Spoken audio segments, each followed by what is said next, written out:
Cobra, king of the Alabasta kingdom, has a long lost son, and that son is roblucci. Let's get into it. 何もあなたの思想に賛同する必要もない。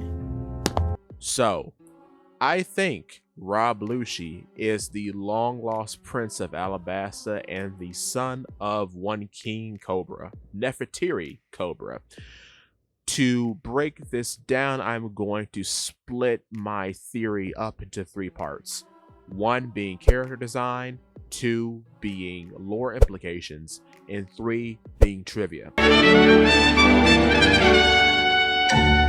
When talking about character design in terms of parent and child, or parents and child, Oda really does make a lot of design similarities between characters. For example, Monkey D. Dragon, Monkey D. Garp, and Monkey D. Luffy all have facial scarring.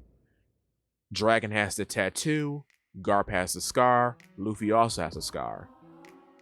Nico Robin and her mother Nico Olive look exactly alike. One has white hair, one has black hair. Same facial structure, same everything. Odin and Momonosuke as an adult look exactly alike. And a lot of, this is a bit of a cop-out, but you'll get it, a lot of Big Mom's children do have pink hair. So, moving on from that, what connects Cobra and Lucci? Well, quite a few things. For one, both of their eyebrows are like arched like bird wings, like the wings of an albatross. They go up and then make a small arch at the end. In the post-time skip for Lucci, you can really see this, but it sort of has the beginnings in the pre-time skip. Lucci has this beard, right? At the base of the beard, where it starts to grow out from the chin, there are three arches, and then it comes out to a point and then a bobble in the post-time skip. Nefertiri Cobra has the classic sort of pharaoh's beard that juts out, but also has 3 points at its base. Both Lucci and Cobra have these sort of large foreheads that lack any bangs, and you can see this really when Lucci's not wearing a hat. And both of them have curly black hair that's pulled back most of the time. This is especially true in the pre-time skip for roblucci.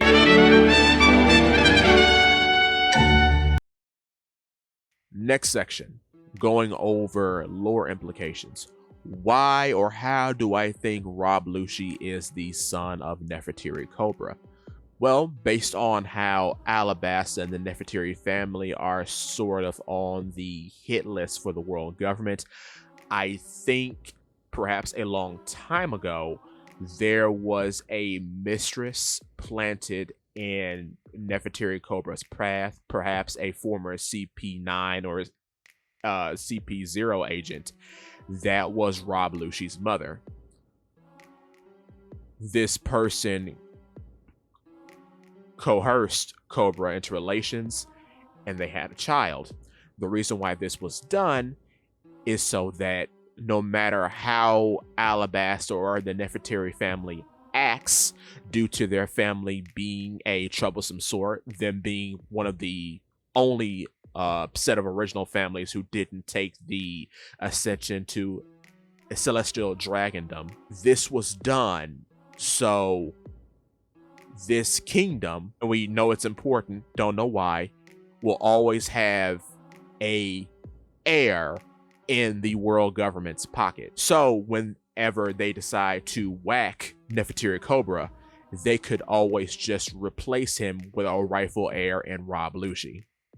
So to break it down again, roblucci's mother might have been a cipher pole or agent of some sort, CP9 or CP0, who was implanted in Cobra's path somehow. She got pregnant by him. Then they went on to raise the child as a CP9 agent in the grand hope that one day they could replace Cobra with him. Now, why do I think this much emphasis is being placed on roblucci?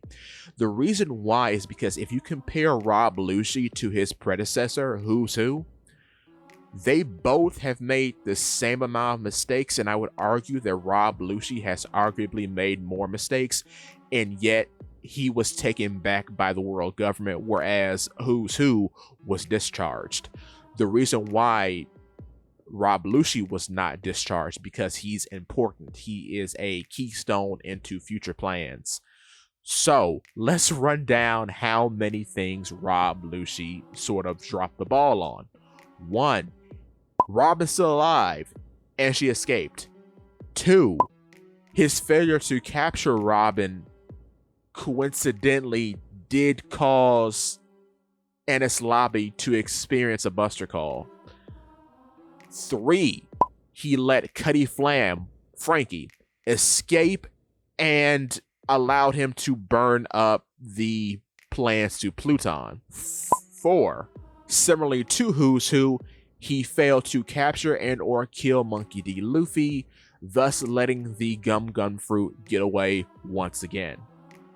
So, after doing all of this, roblucci is not only led back into the secret police of the world government, but is also given a promotion and is, I assume, a high-ranking member because he wears a mask. That's what's being implied anyway.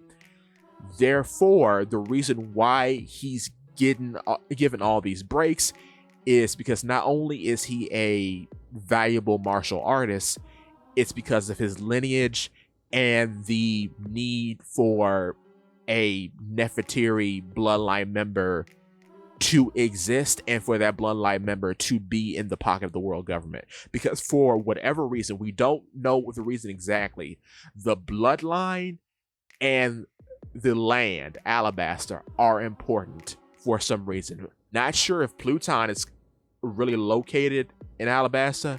It's been said otherwise recently. So Alabasta has to be important for another reason, because it keeps coming up in lore. For example, Eam has a picture of Vivi in their secret domicile. So Nefertiris are important. And I can see them perhaps whacking Cobra without a backup plan. So the backup plan, if Cobra and Lucci are related, was already put in place years beforehand. And mind you, this is before I think Cobra even would have married Vivi's mother, Nefertiti Titi.